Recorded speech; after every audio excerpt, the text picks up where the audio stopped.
We'll take any moisture we can get, and we are seeing a bit of that, mainly around the coast. Unfortunately, not for our interior hills, where we are already starting to see that brown kind of occurring. So widespread low clouds. Live look from Domenico's on the wharf. Look at that. Waters are fairly calm out there this morning. Our winds are going to be calmer today as well, but I did want to go back to the drizzle. We're going to see already picked up about 1/100 of an inch around Prunedale, Aromas this morning. You might see some damp roads in that area. Better chance of seeing some damp roads is actually going to be up in the Santa Cruz Mountains, where we've already seen, at least in Bonnie Doon, about 4/100 of an inch.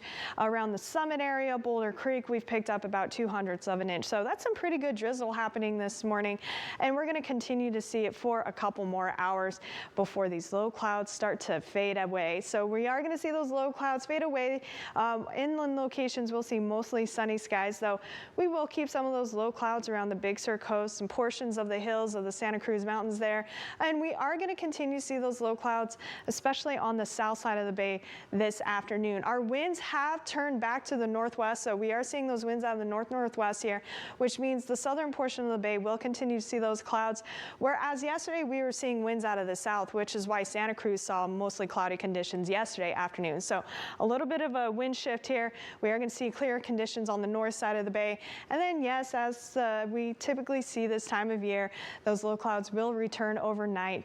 I'm not expecting as much drizzle as what we're seeing this morning tomorrow, but it's not out of the question. We could see some patchy drizzle tomorrow morning as well.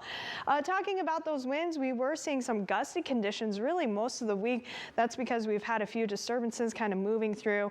Not expecting any major winds this afternoon, with the exception of the Salinas Valley, which is where we typically see those gusts pick up late afternoon, early evening. Those winds will die down as we head into the overnight hours, but those winds will become gusty yet again tomorrow. And so if you have those weekend plans, especially around the immediate coast, we are going to see those winds in that 20 to maybe even 30-mile-per-hour range at times tomorrow. So be prepared for that. But today, this afternoon, winds will be much lighter. Temperatures are going to be a tad warmer from the coast inland, but we're still going to be below average for this time of year for both locations. So we're going to be sitting in those low to mid 60s around the coast. We're going to be in those low 70s up in the Santa Cruz Mountains, low 70s in Hollister.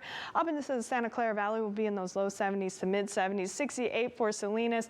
And then as we head south into the Salinas Valley, we are going to see those low to mid 70s and only upper 70s in southern portions of Monterey County. Here's a look at your 7-day forecast for you.